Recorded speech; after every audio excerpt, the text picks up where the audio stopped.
I will always, always, always tell fellow believers that the first place we want to start in trying to discern our unique calling is in conversation with our Creator. Hey there, you're listening to the Girls Talking Life podcast, and I'm your host, Johanna. If you're like me, you love time with friends. I always leave feeling encouraged, inspired to try something different, or I've learned something new. So why not continue to grow even when we can't be with our girlfriends? We're not made to do life on our own. So in each episode of this show, I'll bring you a girl and her story to give you refreshing ideas to stir your soul. Let's walk this road together. Are you ready to talk life? Hey friend, you are listening to the Girls Talking Life podcast, and this is the third and final episode in our New Year's series, Significance, Dreams, and Calling. If you missed either of the first two shows in the series, you'll want to go back and catch up. Week 1, I talked with Rachel Adams about significance and how even the small things you do matter. Week 2, I was joined by Merritt Ansa, and we chatted about dreams. Things like what a God-shaped dream is, where to start on your dream, and questions to ask if you're feeling stalled or stuck. In today's episode, we're digging in even deeper and talking about finding clarity and confidence in your calling. This show was originally released in September of 2021. It was a top show then, and it fits perfectly in this series, which is why I'm releasing it again. I also have something new to share with you. Have you ever listened to an episode and wanted to remember key points, or take time to reflect on the topic, or even plan some action steps based on what you heard? I have. I've wanted to dig deeper on some topics, so I created a series reflection guide. It is a free download and a companion to this series for you if you'd like to take what you heard and apply it to your life. If you're a GTL newsletter subscriber, check your inbox. Your series reflection guide should be there. If you are not a subscriber yet, find the link in the show notes to get your free guide. Today, I'm excited to bring you my conversation with my friend Bailey Stone. We are talking about finding our unique callings and the confidence to live out those callings. Bailey is a certified professional life coach who helps women elevate their confidence, increase clarity, so that they can pursue their calling and make an impact. On the show today, you'll hear us talk about the difference between purpose and calling, ways to discern your own unique calling, if our callings change from season to season, how to increase your confidence, and discerning God's voice. Here is my conversation with Bailey. Bailey, thank you so much for sitting down to talk with me on the show. Hello, I'm so excited to be here. Thanks for having me. I have known you online for what feels like a really long time.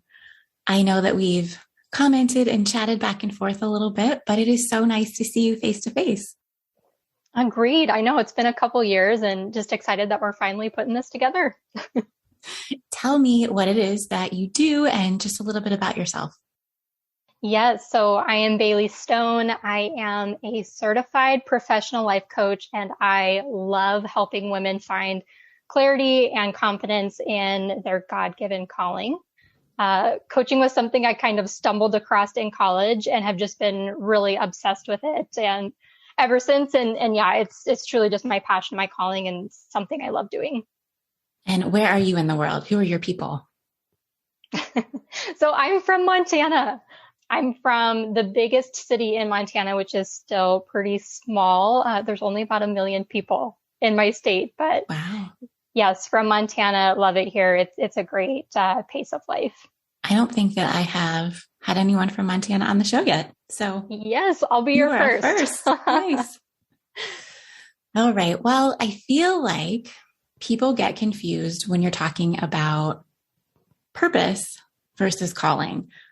I know that I think I've interchanged the two of them. So can you just start us off with some definitions so we know what we're talking about here? I would love to do that. And I'll start off by saying if the concepts are confusing for you, I think absolutely you can use them interchangeably. Personally, I've just found it helpful to dig into the definitions and really know what I'm seeking from the Lord and what I'm asking from Him. So when we think about the word purpose, if we look up a definition, what we're going to see is the reason for which something is done, the reason for which something is created, or the reason for which something exists. So a lot of us find ourselves, asking God, what is my purpose? And what we're really asking is, why do I exist? Why did you create me? And it's a fantastic question to ask. And just in studying the word and doing a lot of seeking and reading and studying, what I found is that we can really boil our purpose down to, as believers, God created us just to be loved by him and to love him in return. And I think that's hard for us to grasp sometimes because we all want to believe that there's more. There has to be more to it. There has to be a deeper meaning or purpose. But really, I think that's the foundation of our purpose for being created and our purpose for existing is just to know God, to know his love, and to go out and share it. So then conversely, when we look at the word calling, there's a little bit more to it. And I have a definition here that I would love to share. I go to Merriam-Webster, and in Merriam-Webster, we find that the definition of a calling is a strong inner impulse toward a particular course of action, especially when accompanied by divine conviction. Okay. And so that's a lot different definition than the reason for which something exists, the reason for which something is created. And the reason I pull a secular definition is because I think it's helpful to know kind of how the world defines calling and then really dig into God's word and ask God, what do you say about a calling? And I do love that secular definition there says, especially when accompanied by divine influence. So we'll just call that what it is, right? That's God. That's God working. Yeah. That's him calling us towards something, drawing us towards something. And I do think that the calling can get a little bit more specific. And I think we'll chat about that in a moment. But for us as Christians, really the calling is to go out and make disciples, to love God and love people. Okay, I love that. Thank you for just clarifying what the difference is between the two. In Ephesians 2:10, it says that God created good works for us to do, and he created that in advance. So I feel like, we know that we have these works to do, and he's called us to them. But how do we specifically find out, okay, Bailey, what are my calling, or what is my calling versus what is your calling? Yeah, great question. I will always, always, always tell fellow believers that the first place we want to start in trying to discern our unique calling is in conversation with our Creator. And there are other things we can do. I think there are exercises and questions, and even, that's where coaching comes into play for a lot of people. But the first place that we want to start as believers is getting in conversation with God, really asking him, what have you called to do? How have you uniquely equipped and designed me? So get into really serious prayer, read the word. And from there, if you're still feeling a little murky, which most of us do, myself included, rarely does God's voice boom from the heavens and, there it is. We've got our calling, right? So something that I think we can do to start to really tease out the nuance of our personal calling is to consider the things that you are good at. Or another way to say that is, what are my unique gifts and talents? How has God created me to excel in certain places? And the Bible has quite a bit to say about spiritual gifts. So it's great to get familiar with passages of the Bible that talk about our spiritual gifts. I think it's really great to take a spiritual gifts assessment if you've never taken a spiritual gifts assessment and start to consider how you've been created uniquely and what you're good at. To piggyback on that, I would also encourage anyone who's wondering what their calling is to think about two things in particular. One is going to be the things that break your heart. So there might be a cause or condition that just weighs heavy on you. And often the things that break our heart are things that break God's heart too. So what might break your heart could be human trafficking. It could be homelessness. It could be hunger in your community. There are a million different things that could break your heart. And I would encourage the listeners today to not dismiss those things. Don't dismiss the things that break your heart. Don't count yourself out from making a difference there. And along with your heartbreak, get in touch with your passions. What are you passionate about? What are the things that fire you up? You love doing them. You could talk about it endlessly. And as we consider those three things, your talents, your heartbreak, and your passions, you start to get a really well-rounded idea of how God has uniquely positioned you to go out and make disciples and go out and make an impact for his kingdom. And I think that is a really great jumping off point when it comes to considering your personal calling. Okay. I love that. Those are really good places to start. And you mentioned what breaks your heart, and you even said human trafficking. And that was something that a few years back was really a strong passion of mine. And I tried to kind of pursue that and be helpful and do some different things. But my season of life just did not work for me. My children were smaller and the stories I was hearing were more than I could handle. I just felt like, yes, that is something that breaks my heart, but me working in that field right now is not, it's just not good for me. So can your calling change from season to season? That's a question I get a lot. So I think our personal call, like the base calling stays the same. I absolutely think your calling looks different in different seasons, especially for the reason that you just brought up. The way you fulfill your calling or pursue your calling is going to look a lot different when you're single than when you're married, than when you're having kiddos, and on and on. So I think it can just take different shapes in different seasons. And I want to extend all the grace and all the permission to anyone who's been struggling with that to really, again, go back to conversation with God, ask him, now that my season has changed, what does this look like? How can I make an impact? And especially for my mama friends, just chatting with a lot of my friends who are in the thick of that parenthood season, sometimes the work you do in your home right now is the fulfillment and embodiment of your calling. And that is some of the most beautiful work you will ever do for God's kingdom, is just shaping those little minds and hearts. Thank you for that permission. We need it, and we need to be reminded of it often. Absolutely. So once we get clearer about our calling, then you say one of the other barriers to actually living it out is not having the confidence to do it. So yes. How do we gain that confidence? How do we muster up what we need to live in our calling? Yes, and confidence is such a unique thing, especially for us women. I just know in my own journey, confidence has been a progression. It can fluctuate. Again, like we were talking with seasons, just whatever is going on in our life, there are going to be different times where we might feel more confident or less confident. So know that that's okay, first and foremost.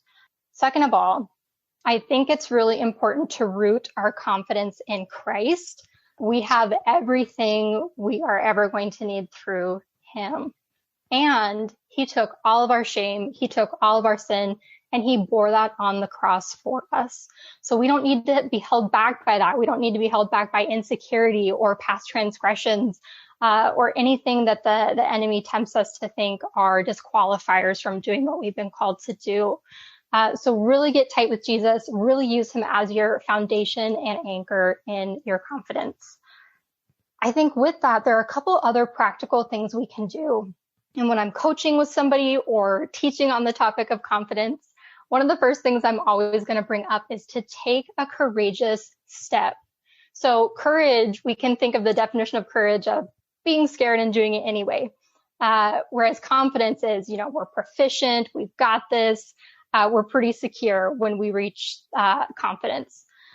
But confidence starts with taking courageous steps. So one small courageous step after another is going to compound into confidence. So for anyone feeling maybe a little bit anxious, insecure, uncertain, identify one small step you could take that might be a little bit scary, but it's going to start moving you in the direction of growth.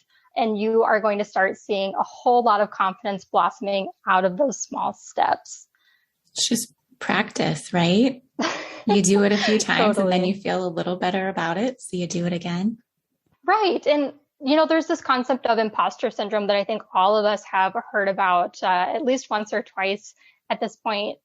A lot of us start out as feeling like imposters or feeling insecure, but once we, can have the confidence to go out there, do the thing, be okay with not being an expert or not being the best the first time we do anything, those are the steps that truly lead to lasting confidence that has a really secure foundation.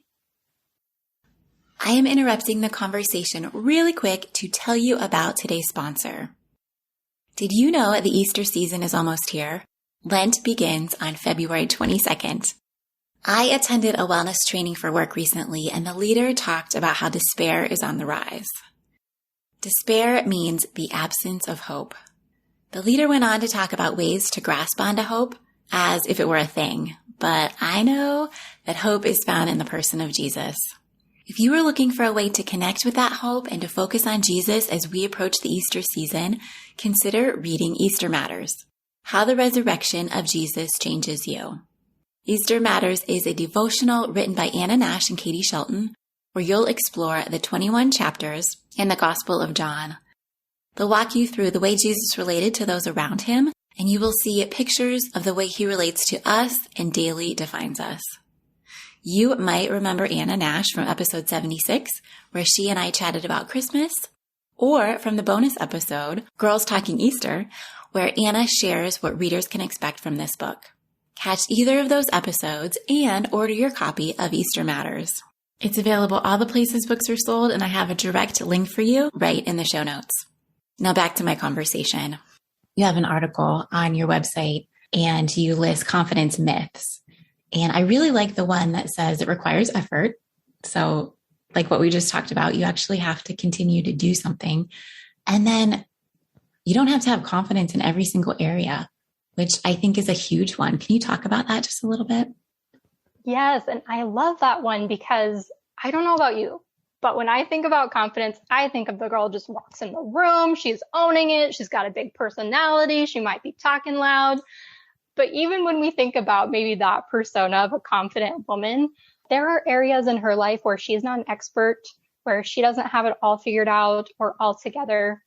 And I just know in my journey and in the journeys of women that I've worked with and talked with, we sometimes shy away from calling ourselves confident or from owning confidence because we'll say, well, I'm really confident in my parenting, but I'm not so confident in fill in the blank. Or I'm really confident when it comes to leading my Bible study, but I'm not so confident in fill in the blank. Well, you can call yourself a confident person and you can be a confident person in general without having every single area of your life, bursting with confidence, totally secure, no doubt or struggles. I think that is such a good thing to know and recognize. So one of the things that you say is that community plays a big part in our clarity and our confidence. Girls Talking Life is all about community. I want women to listen here when they can't be with their girlfriends, but then be with their girlfriends in real life when they can be. What role does community have in calling and confidence? Community is so essential. I can't overemphasize how important it is to sustain both your calling and your confidence. And personally, this was something I used to hear a lot, the importance of community, community emphasized. We see in the Bible over and over again examples of why and how community is so important. But it was a bit of a challenge. So once I got to the point of actually challenging myself to get in community, prioritize it, and make it important, I saw huge growth and change in my own life. Something I love to share when talking about the importance of community is something my own personal life coach once said, and that is that confidence isn't created in a vacuum. And what she means by that is we need others. We need the encouragement of other people. We actually need pushback from others when we might be stepping out of our lane or stepping out of our bounds. And ultimately, we need people to build us up if we're going to, have endurance in our calling. I believe that the enemy would love nothing more than to get us isolated and to have us try to do things and to try to be confident on our own. But it's so, so true that two is better than one and that community is essential in just about everything we do. I'm not going to remember the name of the book, but in a book I read, the woman has a chapter all about naming it. She talks about when people name things that you're good at, it empowers you in a way that nothing else can, because a lot of times we can't see the things that we're good at ourselves. So telling someone when they're good at something or when you see something special in them is really what you're talking about. That's the encouragement that they need, or maybe even a blind spot that you're opening them up to be like, oh yeah, this is something I'm good at, or it is something that I enjoy. Maybe that's a route I should look into more. Absolutely. I mean, how weird would life be if we went through our entire lifespan never hearing encouragement from anybody else, never having, like I said, that speak into or feedback when we step out of line, or it's so, so important. And I believe God created us this way and geared us to even need that verbal edification from others and to be built up by others. It's so important. You talked at the very beginning about getting into communication, being in prayer, and finding out what God says about your calling. How do we discern his voice? Like, how do we know, okay, is this really God talking to me, or am I putting these thoughts in my head? Such a great question. There are a lot of different ways that we can discern God's voice. One of the most tried and true and tested ways is to get into the Bible. The Bible is the Word of God translated into text. So being in your Bible is going to be one of the best ways you learn his voice, his nature, and more about him. I also think that, speaking of community, that can be a really great way to get some feedback. I know personally, I've gone to mentors before and been like, I think I'm hearing this thing from God. I'm not sure. What do you think? Does this line up with what you know about God and with what his word says? It's a really great way to make sure that, you truly are hearing God's voice. And another thing I would say is I'm actually going through one of those 365-day devotionals, and it's called Hearing His Voice. And one of my biggest takeaways from that devotional is that when God speaks to us, sometimes it's almost as if we're hearing him in our voice, because that's how we understand him. That's how he speaks to us. So I would say that when you think you're hearing from God, put it to the test, try it out, follow it. Don't dismiss it as, oh, that's just a weird random thought I'm having, or that's just, an impulse that'll pass. I would challenge you to get more in tune with that and tap into that a little bit more. One of the things that helps me is God often asks us to step outside our comfort zone when he's directing us in our calling. And so if it's something that I'm like, I don't really want to do that, that sounds uncomfortable or scary, or I don't have the confidence in that area, then I often know it's not my idea. Right. Yes, it's so true that God doesn't call the qualified. He qualifies the calls. If it scares you or it's a little bit intimidating, you're probably onto something. Well, you are a professional life coach. So what are some services, or what are some things that you would do to work with women who are interested in getting more clear on their calling? Absolutely. So I think a big misconception about what we call peer coaching, Pure coaching. People think that when you hire a coach, my job is to just load you up with advice, tell you all the things you need to do and change and yada, yada, yada.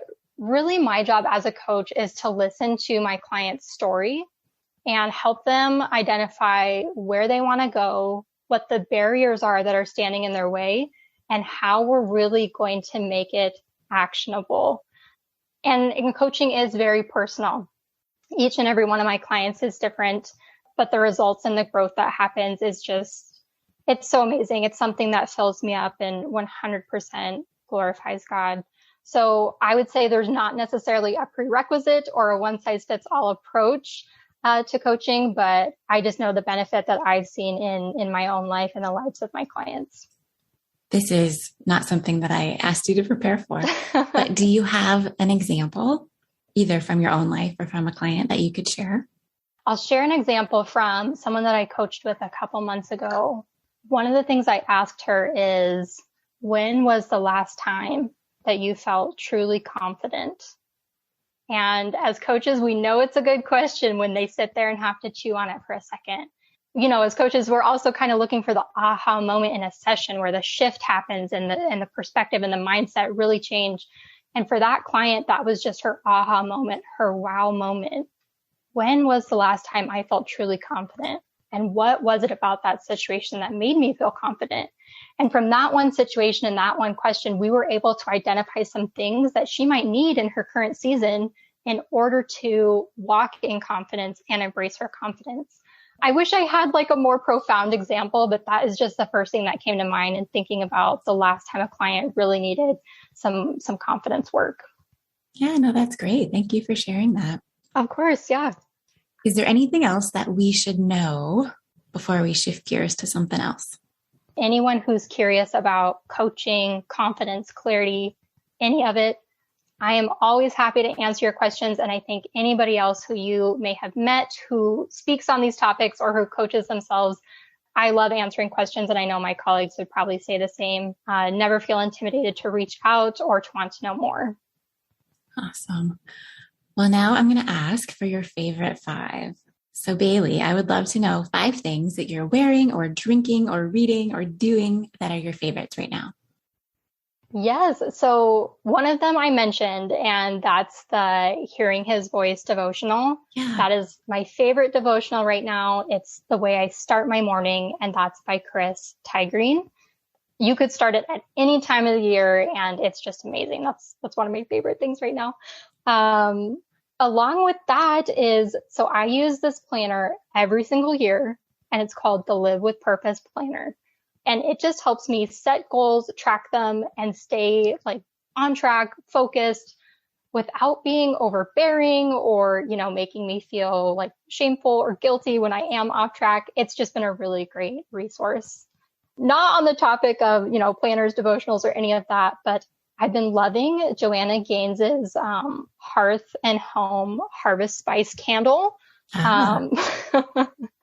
But you walk past, her section in Target, and you have to buy the candles and all the pretty things. So love that one. Another thing I've been loving is storage bins for my produce. How nerdy and adult is that? That sounds right up my alley. Yes, I finally caved and bought some. They've been a game changer. I love them. And the last thing on my favorite 5 was the Supreme Cream from Beauty Counter. And I don't sell Beauty Counter.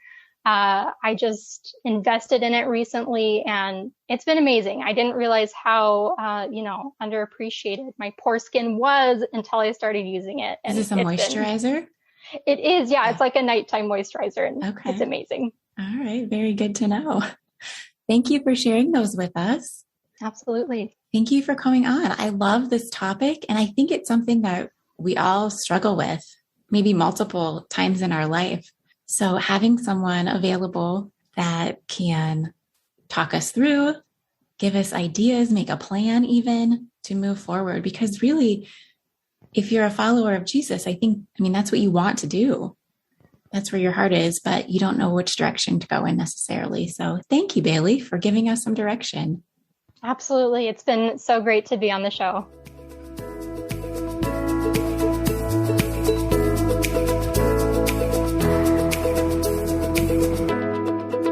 Thank you so much for listening. I love Bailey's heart for helping women in this way. I really do believe that all of us want to serve God doing what He created us to do. But I also know that figuring out exactly what that is can be hard. So I hope Bailey's words were helpful to you. And if you'd like to find out more about working with her, go to BaileyStoneCoaching.com. Also, I found the book that I mentioned about naming it. It's The Sound of a Million Dreams by Sue Ann Camfield. I linked to it for you in the show notes. Everything we talked about, including this book, including how to connect more with Bailey, can be found in the show notes for today's episode on girlstalkinglife.com. And friends, don't let the conversation stop when the show is over. Share your stories and start your own conversations with the girls in your life. Get into community and see how it can encourage you in your calling. I will see you back here in 2 weeks. Thanks for tuning in.